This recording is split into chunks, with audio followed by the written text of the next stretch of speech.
listening to Bleeding Page Podcast. Join authors Chad Lutsky and Jason Brent as they delve into writing and publishing the dark side of fiction.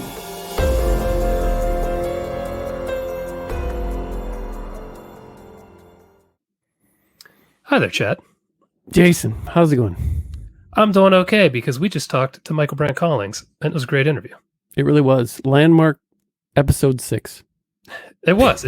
He's a great guy. I've known him for quite a while. Not well, but we've always been kind of on the periphery of each other for years and years and years. We started around the same time, so it was great to finally connect with him, and he gave us tons of good advice and ideas. Yeah, for sure. And I've seen other. I was just telling you a little bit that we have been Facebook friends for a while, but not communicating. You know, it's just how it goes. You can have tons and tons of Facebook friends, not even know your Facebook friends for years. And if you have that amount, plus Facebook doesn't allow you to see more than, a dozen of them anyway in your feed. So would listen, there's a couple of podcasts I listen to regularly, like Mondo Method, Six Figure, Creative Pen, Writers Inc., to name a few, Creator Dad. So shout out to all of those. But these are all writing podcasts. But he was on one of those, and I think it was Creative Pen. And the next day he sent me just a random message introducing himself, saying, "Hey, we've been friends or whatever, but we've never talked." And just I thought that was really cool. And I was like, "Man, this is ironic. I just listened to you for like 2 hours talking to Joanna Penn about all of this stuff, and it was really helpful." And asked him on the show, and he said that he knew you, and that you guys had done some kind of little crossover thing. Did you see my wife just come in? No. I heard her, but yeah. Sorry about that. No worries. Super cool dude. So I think everybody's going to like this. And we kept our social media rant much smaller this time. So yes, yay. It was still there. It was still existent. There. Yeah, we're gonna have to have a bumper, I guess, for for that section of the show. I think so. I did want to say I've been saying before that I'm on this kind of YouTube journey right now, and it's pushed my writing career down. But I'm hopefully getting to the point where I can start working on things again, and that works out because I have lost my author website due to catastrophes I probably could have cut off at the past, but I didn't because I was being lazy. So I have to rebuild my author website. So I'm looking at hosts and, Squarespace. I've done WordPress before. My site was on Blogger when I first started. So I'm trying to figure all that stuff out. So if anybody has any advice, let me know. But I will probably be talking about this as I continue to screw everything up along the way until I get a new site built. And I'm going to try to integrate my mailing list into it better and do different things. So opportunities, not obstacles. I'm viewing this as I can rebuild my website, make it better, make it flow and easier for people to find what I'm trying to hawk, and we'll see how it goes. Nice. Yeah, that's a lot of work. That would be really discouraging, and it would probably take me a long time before I decided, okay, here we go. I'm going to make this website again. I haven't run out to start. It went down a little over a week ago, and I haven't done anything yet. But I'm really glad to hear that, that you might have the opportunity to write again, because all this stuff has got to be really encouraging. It is. I leave after every one of these interviews, and I'm like, God, I got to get to writing. Yeah. And then I just go back to video editing right after. Go back to the beer and the Steven Seagal. Yeah, exactly. Which is depressing if you think about it. So, okay. Speaking of losing something, last week I got an email from Amazon saying that they suspended my KDP account. What? And yeah, I about panicked. So after you changed your pants, what did you do? Yeah. After I changed my pants and got out of the fetal position, what it was a couple weeks ago, my wife and I have no content books up. I don't know if you know what those are, but they are essentially notebooks. The ones that we have are notebooks, and they have all original art. She's an artist. I'm an artist. And we have like a brand name, and we have like 40 of those up there. Now hers are mostly watercolor stuff, She's done some pop culture things like Frankenstein and The Bride and Dracula and Creature, like Universal Monsters. Some Japan, I think she did a Princess Mononoke one. And so we are using IPs. But using original artwork, we get high quality scans, and then I turn them into PDFs, and then I use the manuscript for the line notebook. And they don't sell huge. I do have Amazon ads for them, but they sell. But unfortunately, the ones that don't have the pop culture references, like the flowers and the kind of like girly type things or whatever, the pretty ones, those don't sell as much as, like, say, The Bride of Frankenstein or The Shining or something like that. I actually have one right here of this isn't hers. This is a Clockwork Orange painting I did, and this is one of the notebooks. But Okay. That's what they look like if you're watching the YouTube. And they're all, like I said, they're all like painting stuff. But I decided to upload a new design, a graphic design of Twin Peaks. And I had Laura Palmer, and I had the Black Lodge carpet with the red curtain and all that stuff, and it was like monochrome. It was my own design, and then I put Black Ledger as a play on words for Black Lodge. Uploaded it, got denied. Not only did it get denied, but it put me on Amazon's radar for the rest of my stuff. Huh. So then they took down, I think they took down something else. I can't remember if it was a musician or something. But I got the email like a week or so later saying that my account had been suspended because of the Twin Peaks one that I tried to put up. So I asked them, and they said, to get your account unsuspended, and working again, you got to follow these 3 steps. And the first step was to reply to the email stating, I confirm that I do not have any other stuff like this up, and that I own every single right to everything. And there's nothing there. And then the second is to go through and make sure that you don't. And the third was, I can't remember what the third was, but I couldn't even do the first one because I knew I probably had stuff up there, and I didn't understand how IPs work because you see so much of this stuff. Mm-hmm. I mean, T-shirts and just everything you can possibly think of, you can get an image on there that's somebody else's IP, whether it be Etsy or eBay or Amazon or just the sites dedicated to this. Now, I know that places like Fright Rags have, legal right to make, Halloween shirts or whatever. But most of these places don't. So I figured as long as I thought that as long as you're not using an image that's, like someone else's artwork, for example, that it would be okay. And since these are our interpretations of these, figures, so I sent them an email and I said, hey, I can't do this first thing. And I spell it all out for them. I was like, I do have some stuff in there that might break your rules, so I just need access because I was locked out. I couldn't look at my bookshelf. Right, can't remove anything. I could look at my report to see, what my sales were, but I couldn't look at, in the dashboard. I couldn't go to my bookshelf.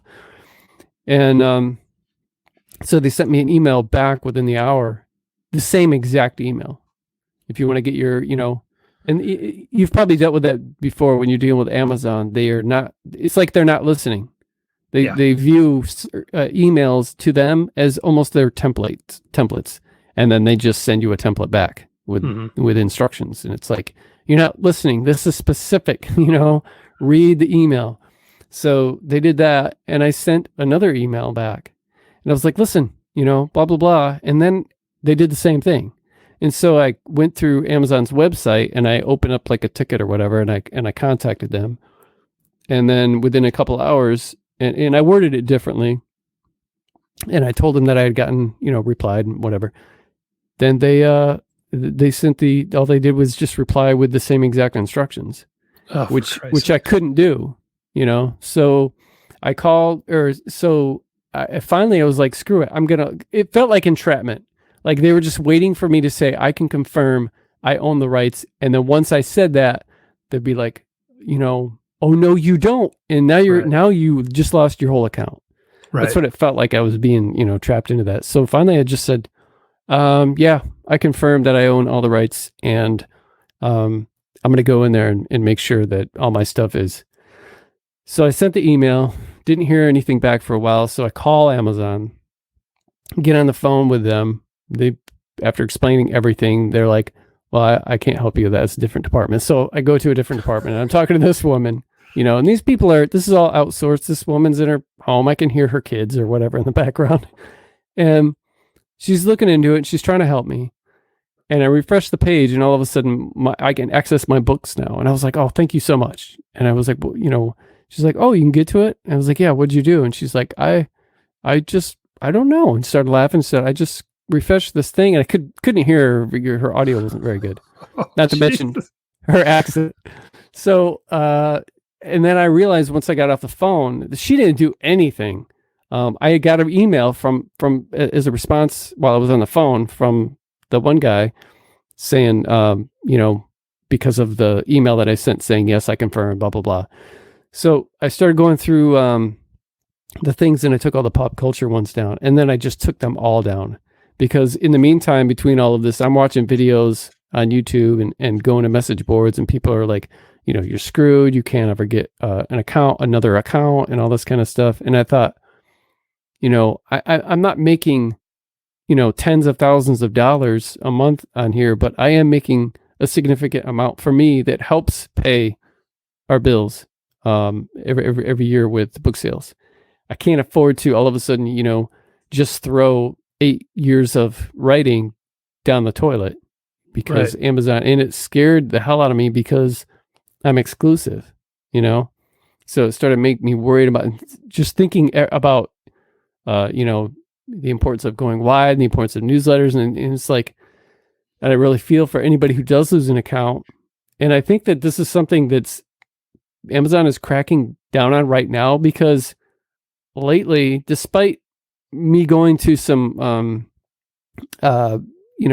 things where I'm looking up on YouTube videos that pertain to my situation and what happens and what you can do, all of these new videos are popping up on my, suggestions from YouTube. And they're not just suggestions. They're new videos from, like, some of them I'm subscribed to, because they're getting this a lot. They're getting this asked a lot lately. So I think maybe Amazon is cracking down and going through some of the stuff, and because there's definitely a lot of stuff on there you can get with these notebooks where these no content things or shirts or whatever from China and all this kind of stuff that maybe are up there illegally. I don't know. So lesson learned, make sure you have the copyright to anything you upload. I guess. But see, I have been through this before. I don't know if you saw I have t-shirts too. I have a Redbubble site and a TeePublic site, and I have a lot of our artwork on there, and I've got some book covers too, but a lot of, like, the Clockwork Orange. I got a Clockwork Orange shirt that has the full painting on it, and I made a design. I know you're probably not familiar with the band Black Flag, but maybe you're familiar with their logo, the 4 bars. Mm-hmm. Well, I made there's a ton of parodies of that band, of the logo, just all over t-shirts. You can find them anywhere, but they're one of my favorite bands anyway. I've got the bars tattooed on my body. So I made a t-shirt with the bars, but within the bars is the Shining Carpet, and it says Jack Flag in the Black Flag font. And I put it up on TeePublic, and the guitarist of Black Flag caught wind of it, and I know it was him because the email told me who had it taken down.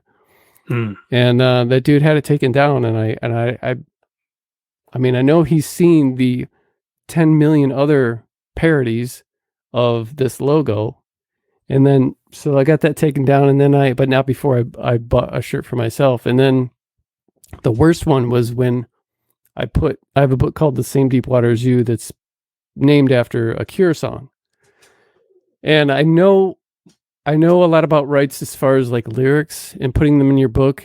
I mean, you can literally, you can't copyright. Well, you can't do that, but you can't copyright song titles and movie titles. Right. or a book title. I mean, I can literally write a song called Stairway to Heaven and sell it or whatever. Yeah. So I know that you can't do that. So my book is called The Same Deep Waters You, a Cure song. I paid for the artwork. I commissioned the artwork. So I put this t-shirt with the book cover up on, it was Redbubble or TeePublic, one of the two. And the people in charge of Cure merchandise had it taken down. And I complained to TeePublic. I was like, listen, this is a book cover with original artwork that I own the rights to, that I commissioned. Right. This is a book I wrote. This is, I mean, it's a shirt that I 100% own the rights to, over a topic. This isn't but they wouldn't put it back up because I'm fighting the man, so I don't. Yeah, that's a fight you could definitely win if you were willing to get a lawyer to send them a cease and desist. But is that going to be worth your time and money? Yeah, but the only thing I could think of is in the keywords, I have stuff like, The Cure. Yeah, that probably doesn't help your case. No, but I guess not. But it did piss me off because it's like if this manufacturing company or this merchandising company who's they were also in charge of the Rolling Stones and Justin Bieber, all their merch. If they paid any attention to the band, they realize this is not they don't have a leg to stand on. I can do anything I want with this song title. Right. But yeah, so that's my long-winded story about having a panic attack and going through a really tough time that it was about a day and a half, I guess, of what am I going to do? So I lost my website and you almost lost your career. It's quite a week for us. Yes, scary stuff. So you got to be careful, man. On KDP, I know that they don't, and you are at the mercy of whoever answers the phone or whoever answers your email. This doesn't go through some kind of like screening thing. If somebody's having a bad day and you're rude to them, they can ruin your life. Yep. That's what I've been hearing for years. Just like if you want to, go wide and you want to have a perma-free book on Amazon and you got to ask for permission, they don't have to do it. Yep. And if you're not, kind of kissing their butt while you're doing it, they're just going to say no. So be careful. The system can be tough. I'll save this story for another time, but somebody stole my books and just uploaded them to Amazon. And it was a hard fight for me to prove that they were my books and that was taken down. Yeah. It was a total pain in the ass. So you'll have to tell that. I will another time. This intro is getting long, but yes. It was something. So even though we had a rough week, we had a great interview with NBC. Michaelbrent Collings. He's an American horror novelist. He wrote the screenplays for 2 horror films, Barricade and Darkroom. He has self-published many novels, with 2 of those being finalists for Bram Stoker Award in 2016 and 2 being finalists for the Whitney Awards in 2014 and 2017. I know he's been finalist for other stuff. Ton of books, a lot of them in series, a multitude of genres. And there's probably more to his bio. So Michael Brent, forgive me if I didn't add some stuff in there you wished I would have said. But great author, great guy. We had a good time with him, and he schooled us on some stuff like a lot of our guests do. Well, all of our guests do. Yeah, absolutely. It was a good time. So I hope everybody enjoys it. Yep. Get a lot written today? Yes. Michaelbrent Collings, you're here with us today. Thanks for coming. It's good to, we've talked a little bit on Facebook. Don't really know each other. It's good to, I've watched, interviews with you. I just read Malignant, your new book, which is what I wanted to talk about first. Okay. I really liked it a lot. I liked everything about it. And I know maybe not everyone does, I even wholeheartedly agreed with every bit of the author notes at the end. Oh, that is a rarity, actually. You and I share the same view on that. So that was nice to see. But the story itself, yeah, I thought it was great. And Thank you. I think just like with everybody else, I probably thought, oh man, is this what I think it is? Is this like a school shooting book? And then it's way more than that. Yeah. Definitely. But it's really dark too. And yeah. There were times that it felt gratuitous, but not done to how do I say this? Not to a point where, I mean, it was necessary. All of the stuff that in there that was like hardcore gore, it was necessary, I thought. Yeah. And for that, and for just you daring to write something that is probably controversial just by the simple fact that it takes place in a school, and that you have people dying that normally don't die in books. I enjoy that. And so I knew when I'm reading a book like that or watching a film, and I see right away that the creator of this, whatever it is I'm watching or reading, is going there, then I kind of feel at ease, because I know that there's going to be no predictability about it, and anything goes. Yeah. So.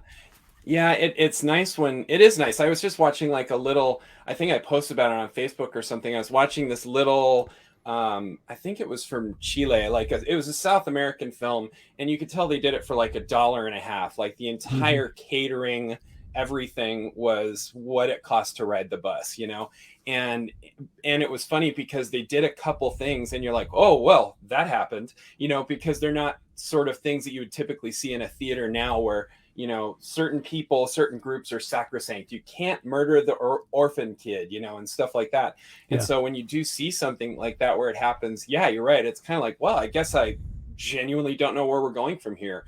It's a little scary in a way, because you're like, because everybody, as much as we joke about triggers and stuff, like everybody has those areas that are either like sacred to them or important to them, or just are tender and hurt, and so whenever you're faced with a movie or a book like that, it is kind of like, I hope they don't hit one of those spots on me. But you're right, it is kind of delightful just to see somebody willing to say, okay, we're going to go outside of what the typical is and try and, maybe not beat a new path, but at least kind of explore a couple of trees that no one's been looking at recently.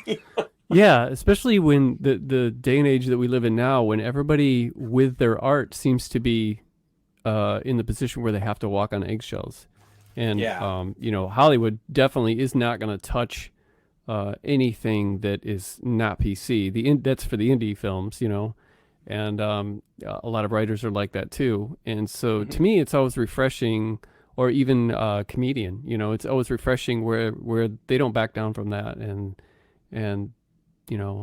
I like that, because I don't want to live in this, like cushioned, cloudy world where it's nice to see something that isn't paint by numbers. And like, I think that artists, I believe we have a responsibility for our end product. Like I always laugh when I'm talking to a writer, or I'm at a Comic-Con or something, and they're like, I don't think about my audience, I just let the muse take me. And I think it's hilarious, because like in any other field of endeavor, there'd be a job title for that person, and it's sociopath. Like they're going to do whatever they want to, regardless of how it impacts other people. So I think it's important when we're creating stuff, and I don't view myself as like an artiste, but like I'm a guy telling stories, and I think it's important that as I tell them, I do at least have an eye for what's going to be the end result. You were talking about like the violence and stuff in Malignant, and I struggled with that a lot, because at its core, it's not a happy story. It's a story about some very bad things that really do happen in our world.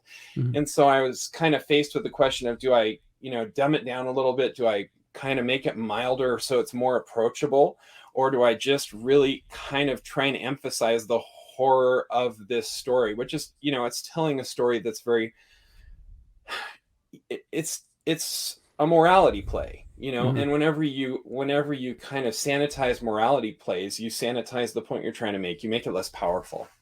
Yeah, that's interesting. You just completely sold me on this book, so I have to go buy this now. I like when people kill sacred cows. So well, I'm sold. This was one of the first ones where I paid lip service to it, because again, like I don't want to hurt people's feelings. My endeavor, I know people who are like, I'm gonna essentially punch people in the groin of their brain if I have the chance, like I'm gonna come out of the dark, kick them in the nuts, and run away laughing maniacally. And like, that's not my purpose. I'd rather you go into a well-lit alley with a sign that says nut kicking here, and like you choose to do it. So at the beginning of the book, I warn people this is going to be a really aggressive story, and there's some dangerous stuff that happens. And yeah, kids are not just killed, they're harmed, in the story. And a lot of the people like Chad was talking about that just are off limits in a lot of literature and art. In the first couple of pages, made sure the audience understood that no one's off limits, because it's a story about violence that's being done in our society. And so to say, well, I'm going to tell a story about violence, but I'm not going to go too far, that seemed to just kind of cut the legs out from under it before I even started. Mm-hmm. Sure. I see you have a shitload of reviews on this on Amazon. Has this been your best book launch? Oh, no. I mean, well, I don't know. It's still only a couple of months old. And that's a nice thing about indie books is like they have a shelf life. If you're going to do traditional publishing, you got to make all those sales in the first 6 months. But then you've got, as an indie, you have a little more flexibility. Oh, I'm going to really push this book. Like I had a book that I wrote 7 years ago called Strangers, maybe 8 years ago. And 6 years later, I was like, hey, there's a sequel there. And I put it out and I didn't expect it to do anything. And not only did the sequel do incredibly well, the original book went back on the bestseller lists. So as far as like, is it my best launch within the first month or two? Probably, because I've kind of consistently gotten bigger each time, which is really nice. But I don't know if I could say it's my most successful overall or what, because it's hard to get a timeline when you're dealing with not the first 6 months, but just like, how can I make money with one of my titles today, which is much more in your field, in your court, when you're the boss of the whole process. Yeah. I just saw 450 some reviews. That's significant, particularly for a book that's not in a series nowadays. It feels like everything that blows up is a part of some kind of a series. So it's a nice launch. Yeah. Do you typically write in series, standalones? Because you and I did a crossover years and years and years ago when you were writing fun. The Colony. The Colony. Yeah, dude, you're a rock star. You even remember that stuff. I looked it up right before we... No, you remember it because you're that smart of a guy. That's the gun I'm sticking to. No, I like series, sort of. But the problem with a series, it's like, everyone complains about being in quarantine and lockdown and how hard it was. But as an author, you're like, I'm going to write a series. It's like intentional freaking quarantine with the same people, only instead of for a month or two, you're stuck together for years and years. And like, that's really hard for me. So I do have some series, like I did The Colony, and that was really successful. And I had a fantasy series called The Sword Chronicles that did well. And I've got this series called I Am Legion that starts with strangers. But those are oddly kind of the exception. I have way more books that are just standalone, and that's just more fun for me. And I know, like, it does, like, you're correct. The kind of typical thinking now is series is where it's at. And I definitely see that because, the I Am Legion books, that's the one I get the most fan mail. Like, when are you going to do the next one? But I have to always weigh making a buck on this series that's a more sure thing and my longevity. Because if I'm just going to keep cranking out stuff that I hate, like that's hard and it's not fun or uplifting or enjoyable for me, like, I don't see myself being here in 10 more years if it just becomes this drudge work. I mean, there's easier ways to make a buck. It's true. And speaking of, I mean, you've had ups and downs like everybody. Yeah. Is this where you're at now feels like your highest peak, I would say, even though like when you reached out to me, you were doing pretty well. That was towards the beginning of the whole Kindle. Was that right around Kindle Unlimited? I think it was before Kindle Unlimited. Oh, it was before that. We've known each other for like, I'd say it's probably 7-8 years now. And you're one of the guys that I talked to very early on who is still here. A lot of the old fogies like us, once Kindle Unlimited came and Facebook changes and Amazon changes, people have just dropped off. But you have managed to kind of ride the roller coaster. How have you done that? Do you have any particular, is it a mental thing you've got? Is it just nose to the grindstone? It's a lot of things. I think, like, people always come up, and I'm sure you guys have had this because you're both really talented and successful authors too. And you have somebody come up and say, like, I like you guys. I've read both of your stuff and it's fun and I like it. So like you've got to have had people come up and go, "What's your secret?" And I don't know about you, but I always feel kind of like punching that person. Like they think I winnowed it down to this one single thing that I do every day for a minute or two of really hard work, and then I go put my feet up and relax. It's like a billion different things. Yeah, a lot of it's hard work. Part of it's just like I'm my own boss. Who am I going to quit to? Like I could walk up and say I'm quitting, but I just talking to myself in the end. And part of it is definitely that, like I've had those ups and downs, like you were talking about, Jason. And at one point I was even going to quit, and I announced it, to like the 6 people I figured still cared. I'm like, I'm quitting. And it wasn't I wasn't pulling out my violin and my sob story. I was just like, I can't do this because I'm not supporting my family. And that's my priority. And I made the announcement, and like 10 or 15 minutes later, I had several emails and texts from big name authors who basically said, "Saw your posting, not okay. What do we have to do to keep you in the game?" And I was really struck. It hadn't occurred to me. None of them, by the way, were like, "You are a literary bivouac of light, truth, and knowledge. We must keep you." They were just like, "You're a cool guy and we like you around. So how do we make that happen?" And I was really struck by how much just kind of the manner that you work as a business matters. I'm trying to help people constantly. And mentoring people when I have the opportunity, or if I'm at a con or something like that and people come up, I'm going to talk to them as long as I have time. And I hadn't realized that had earned me friends, which is a really important thing to have in a business as difficult as this. There's a lot of businesses that are difficult, but most kind of traditional jobs have sort of a framework where you can find a support group. There's the whole organizational framework of the business that you work for, the corporation or whatever. There's the people you work with, your water cooler friends. And as an author, especially in indie, it's just you and your computer staring at you. And sort of this faceless mass of people. So having all of these folks reach out, I realized what a tremendous impact it had on my career just to kind of try and be cool to people. And we were all talking about that before we started recording, just how hard it is to find people now who are just willing to be nice. And so that's been a really big thing. I wouldn't have said it, 5 years ago, 6 years ago. What's the secret to your success? Just trying to be cool. But that's a tremendously impactful thing, because you can't decide to be like the best writer or the smartest person or the best marketer or any of that. You don't have control over that because there's always somebody better. But you can definitely say, I'm going to walk into this room or into this interaction and be the most professional and nicest person here. And people more and more, they really need that. They gravitate to it because so many things are just so fraught with upset. If you give them the sense like, oh, this guy's not going to punch me. Even if I say something he disagrees with, he's probably not going to scream at me. Like, people are just so happy to find that, that they support that in other areas. It was almost like these authors that were reaching out. They're like, look, you're okay as a writer, but as a guy, you're a really cool person and we like your kids. So how do we keep this whole thing working? Mm-hmm. So your answer is be nice. That's funny because when people ask me the secret to longevity, I say alcohol. Yours is be nice. That seems like a better answer.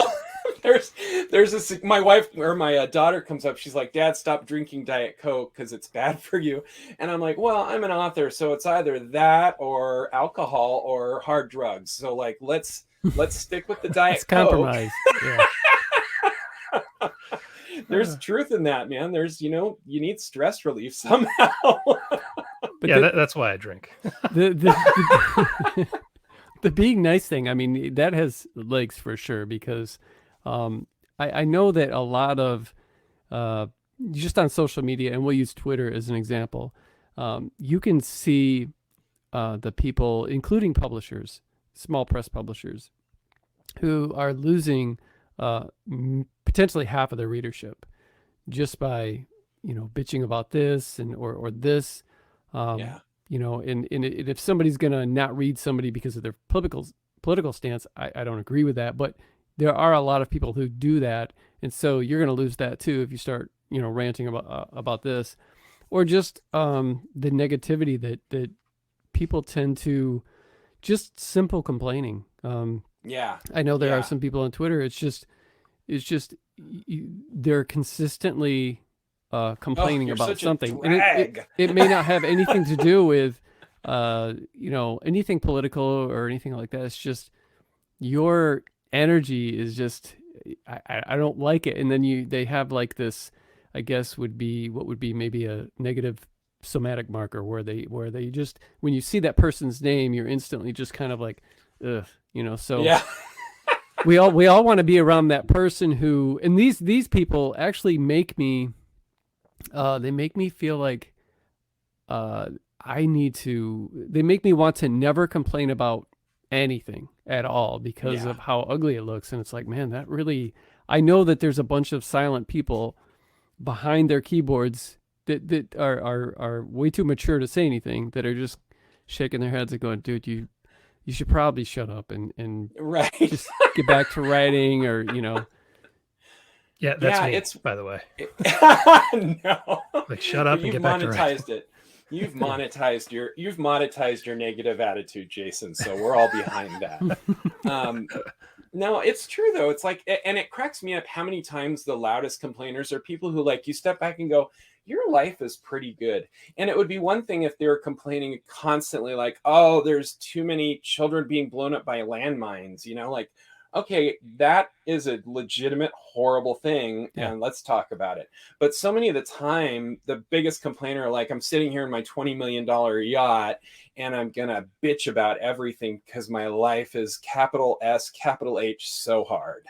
And you just kind of sit there and go, really? Because, like, you're not on government assistance, you're not wondering where your next meal is coming from. And I think that's part of the problem, is that there's this disconnect between the actual injury, because I think people are injured, like, life is difficult, and everybody's life is the hardest thing that's ever happened to that person, for real, so, like, their bar for difficulty is the hardest thing that happened to me.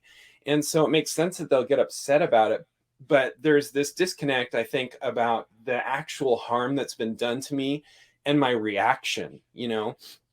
You were talking about, like, not reading people because of their political views. Not only is that sometimes it's not an overreaction, but even if it isn't an overreaction, it doesn't have anything to do with it. It's like, he kicked me in the shin, so I'm going to torch his car. Like, there's no relationship between the car and the shin kicking. So I think people are, like, rather than sitting down and saying there's a problem and we have to address, because there are problems, and I don't want to say, like, life is perfect, because it ain't.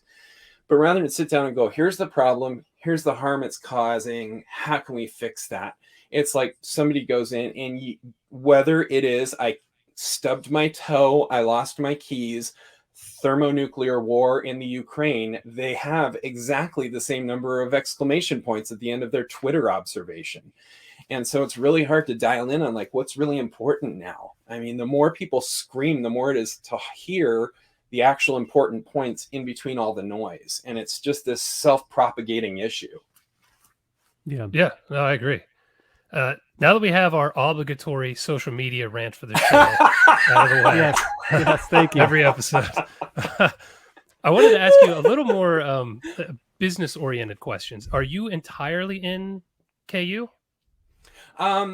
I think so. Like, I think I might have one or two books that aren't, but I'm almost all in KU right now. I wasn't until COVID started.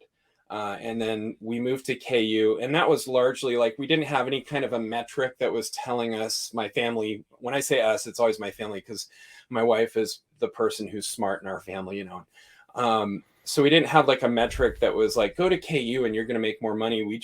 Everybody was losing their jobs and nobody had money, and no one knew what was going to happen next. So my whole family, including the kids, sat down and were like, what can we do to help?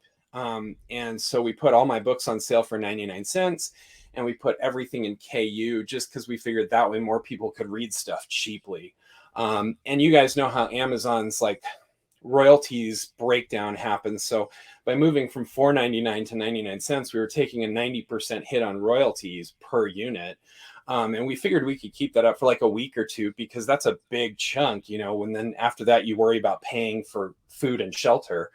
But again, the nice thing worked out. We didn't plan it, but the sale went on for a year and a half because people were just so gobsmacked by this person who was like out there trying to help rather than just scream and yell. I was like, this is what I can do. And it's not a lot.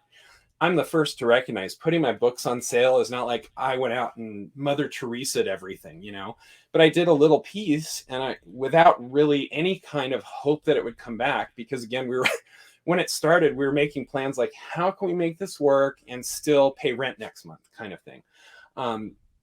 But it all came back 100-fold. And it was this really nice difference. And as hard as the internet is, as hard as social media is, as hard as all these things really are, that creates a really good space for people who are willing to stand out there and just be nice to other people. You become an endangered species. It's like, oh, that's the cool author who's not going to scream and yell during a panel at a Comic-Con. Let's invite him back. Oh, that's the cool guy whose Facebook page is not doom and gloom. It's like, it's reasonably fun, and he talks about his kids and his wife like he actually likes them. So that's just a nicer place to hang out. Did you get any pushback from your readers at Barnes and Noble or Kobo or? A little bit, but again, it was I let him know what was happening, and I told everybody. I said, we're planning on doing this. Don't know how long it'll be, but it's because we're trying to let other people read it for less expensively. And we actually got hundreds and hundreds of emails like that day just saying awesome. And some were Barnes and Noble and Kobo people, and they're like, we can't do that, but go for it, So the pushback was really 100% positive. And even now we've left it in KU, and we might be transitioning some back to wide again. We're kind of discussing that. But even now, the Kobo people and the Barnes and Noble people and all that, like, I try and work with them. If there's somebody out there who's dying because of a lack of a book, I'll be like, oh, Jason's wide. Do you know Jason Brent, or have you read Chat? Like, I point them to other people who are in their wheelhouse. I can't like hand out free books to everybody who asks just because they have a Kobo reader. Mostly because if I do that, I know I'll have 10,000 emails the next day being like, I'm poor also, and I just can't help the whole universe. You kind of have to pick your battles. But most of the people who can't read my books right now, they've understood the process. And again, if they reach out and email me, I do my best to respond and say, well, here's alternatives. Because that's the nice thing, is the world is full of awesome stories. It's not like any of us has a lock on it. Sure. In regard to going from exclusive to wide, do you have any tips that you could give someone who is doing it for the first time and they're not finding? Okay, I'm that person. I need to know. I have a friend. Yeah. I recently, I think last year, and I spent at the end of the year, I spent several months going wide. Didn't sell anything, Yeah. And so ultimately I probably lost some money. And then recently I went back exclusive again. I know that, some people swear by it, of course. Some people swear by it, either route. Mm-hmm. But I couldn't find anything that was helping me, despite letting my newsletter know, which is tiny, 1,000 or so people. And just announcing it on, because I do once in a while get emails, where else can I get your book? Because I will not buy from Amazon. Mm-hmm. But yeah, is there some kind of tip or trick where you can start to get traction on some of these places? That's Kobo or Barnes and Noble? That's a really good question. And I think a lot of it comes down to like, how you get the word out, which sounds obvious, but a lot of people don't think about it. They're like, I'm going to put my books up everywhere, and since they're available everywhere, people will find them. But whether you're in Barnes and Noble or Kobo or iBooks or Amazon, you're still talking about, you just tossed your drop of water into the ocean. It's not it's not going to create a discernible ripple. So you have to be the weirdo on the shore dragging people over, being like, watch what's about to happen. Bloop, like your drop goes in. But if you can get that first kind of lift, then at least you've got a chance by being noticed by the algorithms that all of these different sellers utilize, because at their core, all these algorithms are about, they notice and they push what makes money. And so if you can show to the machines in charge of the universe now that you're going to add to the bottom line, then that makes the whole process much easier. And so I see one thing that a lot of authors do is they will put out their release, and then letting people know about it is an afterthought, or it seems very haphazard. So like the first thing that you want to do is go in there and make sure you do it in a coordinated sort of a way. Sorry, my earphone's about to lose juice here. And that's really hard. I feel like authors, we feel like a lot of the time, well, I wrote the book and the rest God should just handle because I did the hard work, you know, and we sign off mentally at that point. But if you've written a whole book, you're probably like, there's almost a 90% chance you know how to read. So you can open up Google and find out marketing tips and sort of start to educate yourself. I love YouTube University is what I call it. Anytime I don't know how to fix my car or up my marketing, I can run to YouTube.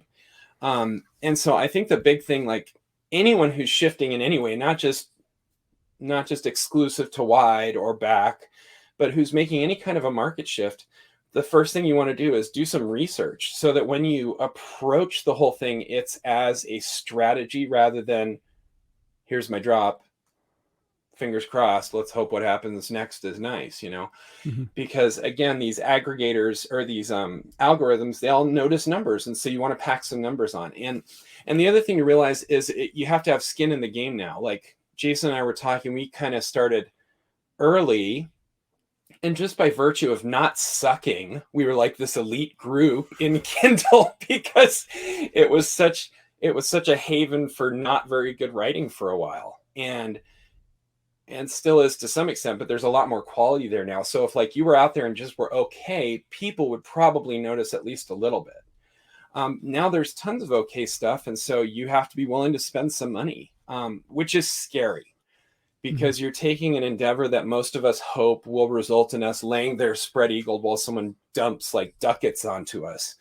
And instead, you're starting the whole thing giving money out. And that's terrifying. But it's something you have to do more and more every day. You're going to have to put money in to get money out. Put money in how? Do you have any specifics that you do that work? Sure. Oh, yeah. So first of all, Amazon ads, I think, are really important if you're running on Amazon. Because they have roomfuls of very smart people designing their mathematical decisions, you know, and it would boggle my mind to think that all of these smart people don't have something built in to notice that this author is selling $1,000 worth of books and taking 70% versus this author is selling $1,000 worth of books, taking 70%, and then giving us 10% back in Amazon ads, you know. People get really kind of micro focused on things like the return on investment, the ACoS, the cost of sale, and all of these little numbers per book. But I've noticed when I like move money away from Amazon advertising, it doesn't necessarily affect that book. It affects all my books. Like there is a sway. So just being willing to have some money in there, I think that matters. You know, whether you're like spending $1 million or $5, I think that's something Amazon's numbers pick up on. That's one way to spend some money. Facebook is a very, you know, everybody hates Facebook, and everybody's right to in a lot of ways, but everybody's still there. You know, like people still use it. So that's a really good area to find people. I don't make tons of sales, I think, off of Facebook, but I do have an awareness there. You know, people, it's like you see a Toyota commercial every day. You don't go out and buy a Toyota every day, but when the time comes, you're like, oh yeah, what's that jingle that Toyota is doing right now? And you sing the little song and you go to the Toyota dealership, or at least you have them in consideration. And so that's another thing is when you're spending money, it's not always a one-on-one, like I spent $1 on, you know, advertising Malignant, the book Chad was talking about, and I better get $1.20 in return or I can't keep doing this. More I look at like I'm spending $50 overall on this platform, be it Amazon or Facebook or any other platform. You know, all of them, there's so many. Goodreads, you can do, BookBub has its own ads. There's just tons of ad space open. And rather than say, I spent $5 on this book and this book didn't go up $5, so I'm taking it off, I'll spend $5 on the book and then look and see if my overall bottom line grew at all, because that's a much better indicator for me of whether the ad's working. Yeah. But that only works if you have a backlist, and so that's a thing too for a lot of new writers. They're like, what do I do marketing? What do I do marketing? And I say, your best marketing is to write 10 books, because no matter how good your marketing is, if you just don't have a good product, or if your product is good but not very deep, I only have one title, you're going to have a real hard time getting a foothold, because in the day where you press a button and the book shows up, if you don't have a backlist, they read your first book and they're like, this is amazing. And they look for book 2 and there isn't one. They're like, well, I'll find another author. And that author does have 30 books. And now, it's not about an individual sale. It's about creating sort of this cult around your readership, around your books.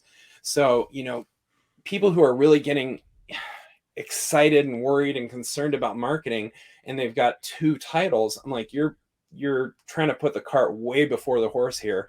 Write 10 more books. Mm-hmm. And yes, that's hard, because everyone wants to come out of the gate and write Harry Potter, but I'd rather have like a slow growth, sustainable long-term career than just sell 1 million books out of the gate and never be able to repeat it. Sure. And your first book sucks too. I mean, let's be honest. Oh, don't dump money trying to advertise your first book. It sucks. Oh yeah. And anybody, people point to folks who have written a first book that was amazing.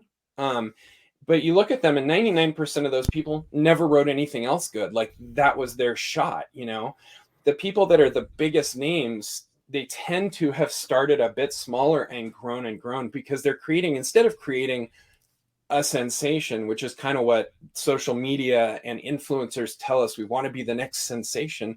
You don't want to be a sensation. You want to be somebody who's tried and true and has a process and that people can count on. They're like, well, I can try this new author, or I can go to Michaelbrent's book that I haven't read yet. And yeah, it's 8 years old and that's not as cool. For some reason, we always want the brand new stuff, but I'm paying $5 or $2 or whatever, but I know he'll deliver X. I would rather be, as an artist, I'd rather be McDonald's than some person who just nails the most perfect steak ever created and then can't do it again. Mm-hmm. No, that makes sense. I'm curious about, so obviously you're not too anal about ROI or any of the individual metrics, but do you try to put a certain percentage of your revenue back into advertising, or do you just go for a feel of what's kind of working and I'll put more money there? It's a little bit of each.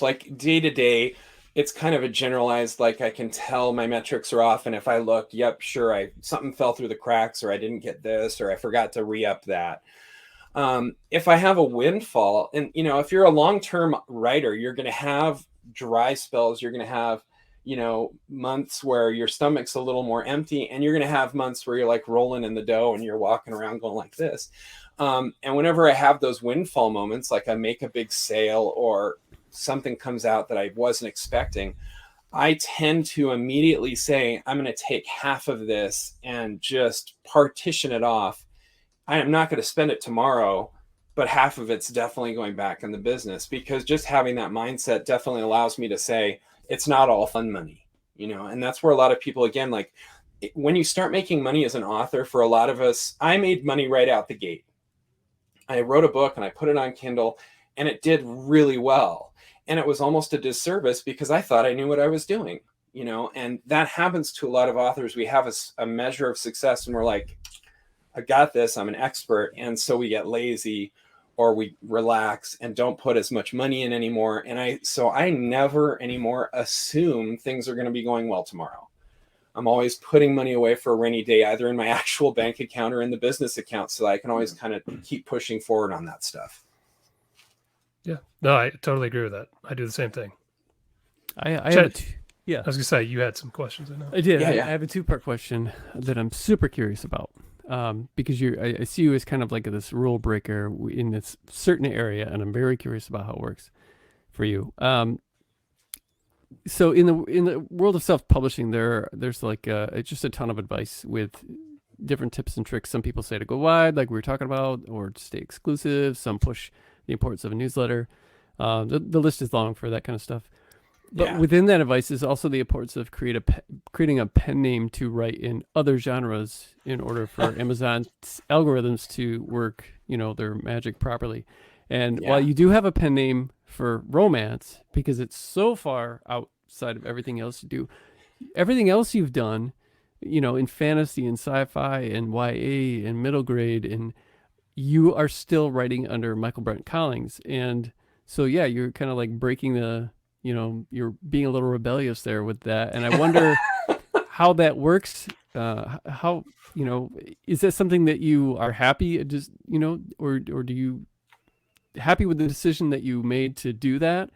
Or, and do you think it maybe saved you time with trying to, create this other entity? Or tell us about that.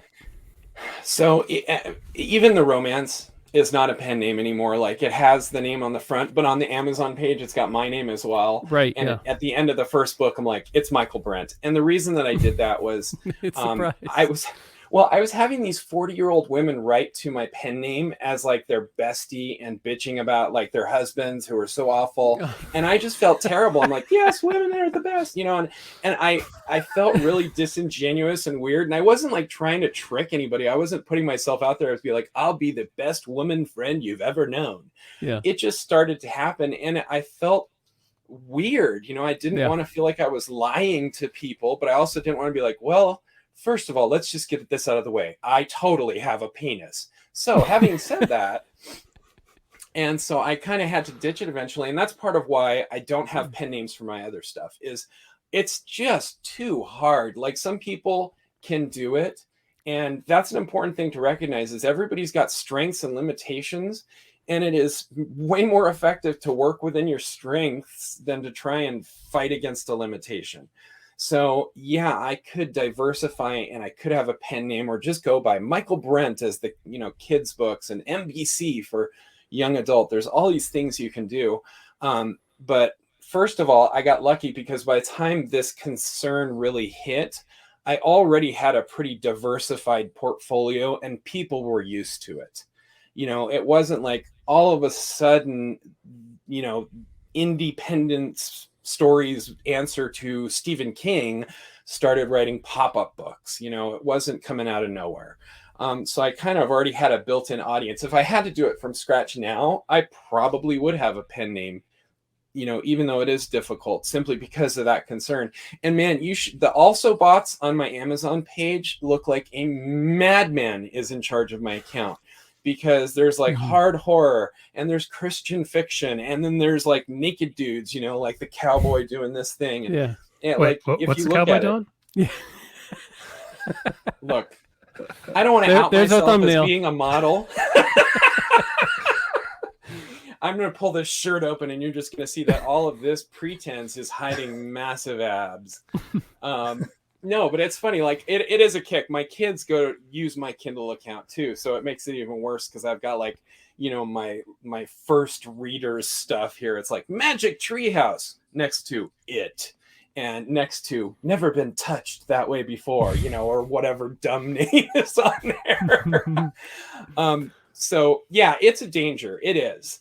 I kind of leapfrogged over it by just happening to come in at the end of that question.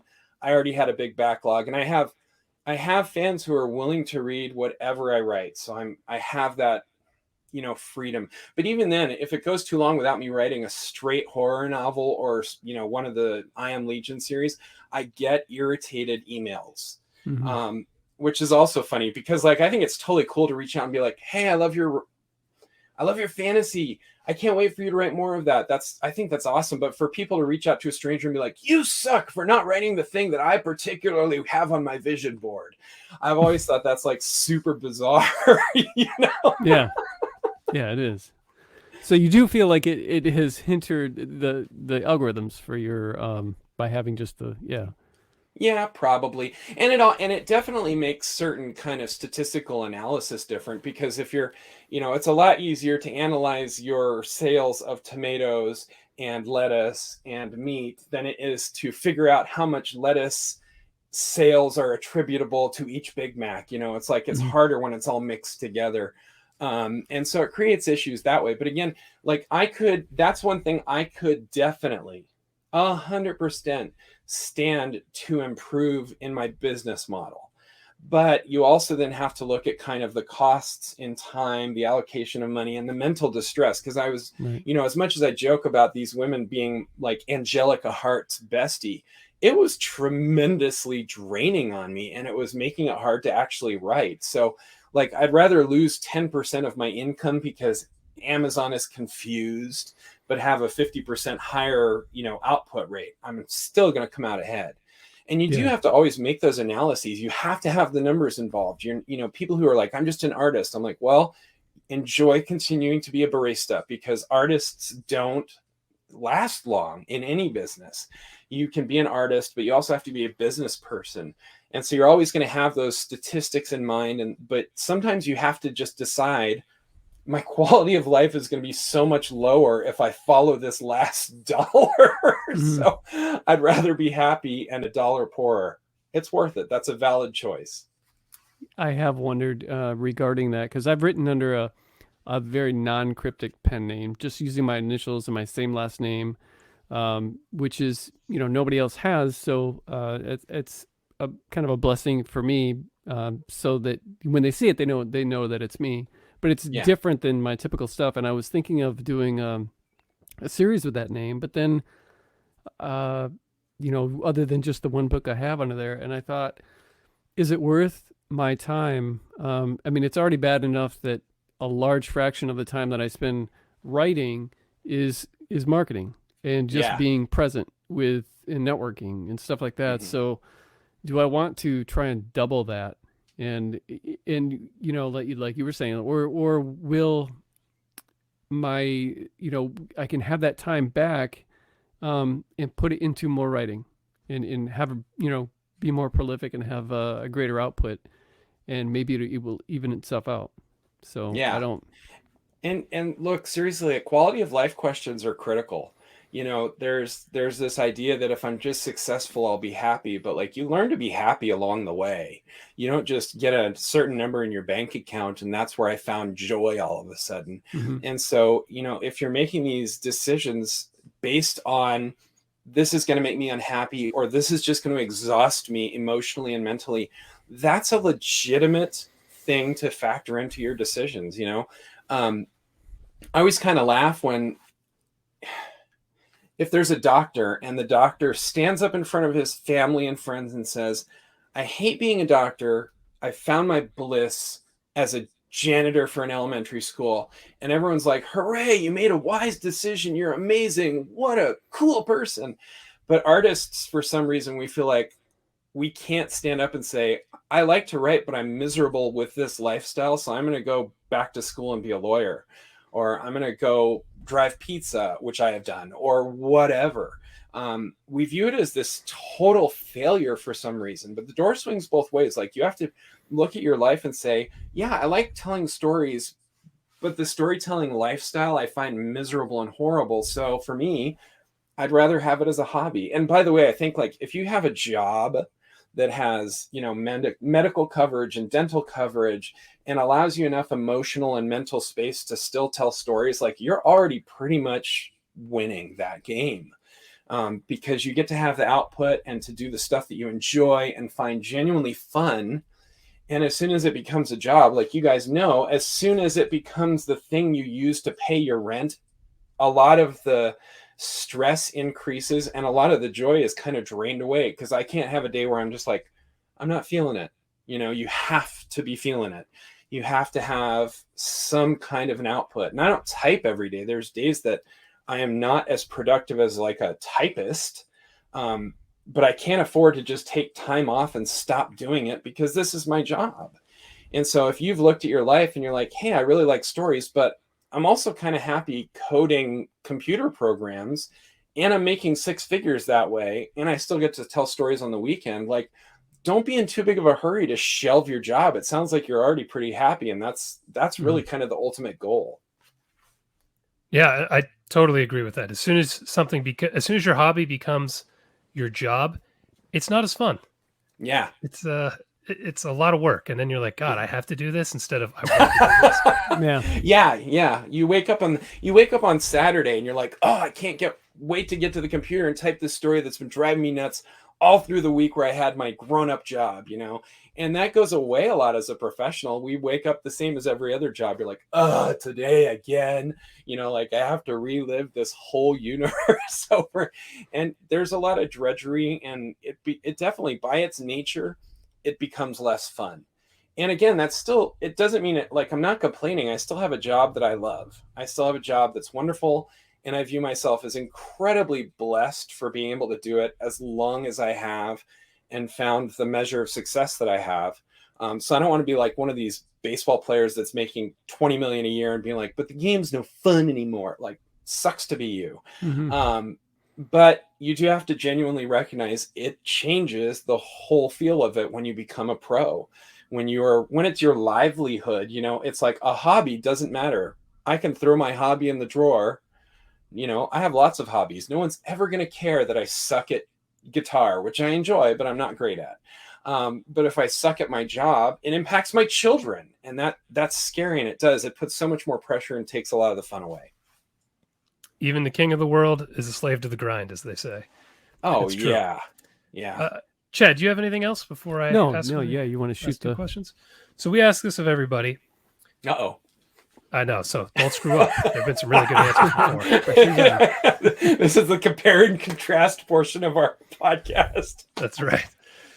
Of all the things you have done to promote your stuff, or maybe to be more productive or get your name out there, whatever it is, what do you feel was the biggest waste of time or had the worst ROI, or however you want to phrase it? What would you not do again? What would you advise people not to do? Oh my gosh, that's a great question. I have never been asked that question. That's fantastic. I think you did say I'm smart. No, this is a great question. Look, when I was dating on dates, I would ask every girl the same question. I'd go, what do you want on your tombstone?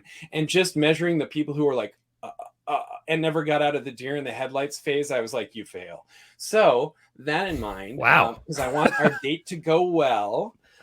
I think if I had to do one thing over and just kind of toss it away, it would be the idea of churning out stuff, because like I say, I came out of the gates and I had a reasonably successful book. I wrote this book called Run that ended up being the #1 science fiction and horror title on Amazon. I don't know how that happened to this day, but I thought it was awesome. And so now I'm a real writer. And then the next 2 books made 0 money. And of course, now I'm in these financial stress areas that we just talked about. Like, I have to make money as an author because it's my job. And so I started just turning over books, and some of them came out okay. Some of them are awful. Like, I was reviewing a couple thinking I'd put them in an anthology, and it was like, that never sees the light of day again. Nope, that would ruin my career. And so just being able to slow down, even though, you do have this demon on your back, like kind of beating you, going like, we have to eat, we have to have shelter, but you're not going to help that situation if you just turn out crappy stuff for the sake of turning out crappy stuff. So I would say one thing that definitely hasn't worked is hurrying. There's always, there's a point, you always have to get to a point where you're like, I could improve it. Nothing's ever done, but you get to a place where it's good enough. And you have to get there, but you don't have to race quite so fast. There's always an extra day or two, if nothing else, where you can spend some time looking for extra typos or whatever. So just this idea that everything's a race, I think I'd toss that out. It's hard. It is hard to not do that, because of there's this like need to stay relevant, because a book can come out and then within 60 days it's you've got the cult of the new. Everybody wants the new releases, and when that person has it, this person wants it, and then they want to share their cool Instagram photos for that same book that has the cover they love. And then so if you want to stay relevant again, it can be or at least feel like you're staying relevant. And that's the difference. That's the difference. We do a lot. I think writers, we make a lot of decisions that we call business decisions, but really they're just gratification choices. I'd rather get this thing now then put it off and do it a little less fun or a little slower, or, you know, like, we're all really excited. Look, I worked on this book. I really want to show everybody. That's totally legit. Mm-hmm. But just back off for a day, you know, cool down, let your brain recharge a little, and look at it with some fresh eyes. That's going to make a difference. That's going to outweigh whatever detriment you get from waiting that little extra time. All right. That was a good answer. That wasn't bad. Let's see how you do on this one. What's the one thing you feel that you've done that has made the biggest impact? I married the right person. Don't even have to think about that. Great answer. Yeah. You know, you can't do this by yourself. You need a support system. And I got really lucky. I'm very open about it. So I'm like not revealing anything deep and dark here. I have severe mental health problems that really inhibit my ability to interact with reality sometimes. And so just having somebody is not just necessary as a writer, but like, I'd be dead in a ditch if I didn't have her. I would have killed myself a long time ago. And so you have to have that support system. And obviously you can't have my wife, she's taken, but you do need to find somebody who's in your corner and who loves you enough to encourage you when you're doing poorly, but loves you even more. And so will tell you you are not doing it right. Like you have to have somebody who loves you and says, this sucks. You can do better. I've Totally agree. I've got one. 31 years now. Nice. I can't tell you how many authors I've talked to who their significant other just not only doesn't support them, but almost seems like a detriment to their career. And I just can't imagine the stress that must cause. Oh my goodness. Just like having to fight not only your inner demons, because we all have them, and then the realities of selling stuff, but also being like, well, because I want to write and it's Thursday, you know, like I can't imagine that. Yeah, no. I can't either. My wife is the type, not only to help me with the demons, but and just be there for me unconditionally. But if I'm like, you know, my computer is just not up to par and I need something that makes me feel more of a writer, that looks like a typewriter, but it's really a word processor and it's $800. And I know we only have $200 in the bank and we haven't paid mortgage yet, but, well, that's all right. And she'd be the one that'd be like, well, let's get it anyway. Yeah. Yeah. Oh, so yeah. And it's you know, critical. It really is. And if you're not married, you don't have to be married necessarily, but you got to have somebody in your corner. You got to have people in your corner. You guys are making me look bad, so I'll just say my wife's fine too. She's okay. She's okay. I've seen her on the videos, man. She's awesome. She watches bad movies with me, so I'm a fan. Yeah, there you go. Keeper. NBC, thank you so much, man. Awesome job. Thank you, guys. Yeah. This was so fun. And seriously, some questions I have never had before, which was a delight. All right. We're pros, I guess. Yeah, I guess so. Well, we'll definitely love to have you on again. I'd like to pick your brain more, maybe get into more details about advertising or how you structure your stories, whatever you want to talk about. I'm here for you guys. This has been a blast. And I like you personally, so. Hey, I found someone. That's all right. Where can people find you? Look, my first name is Michaelbrent, and I'm the only Michaelbrent in the world. So if you just Google Michaelbrent, all one word, it's going to pick me up everywhere. Or you can go to my website, which is writteninsomnia.com. Written Insomnia, stories that keep you up all night. Nice pitch. I'll do it. Thank you so much. I got to have something when I can't do this, you know, like I got to have it all.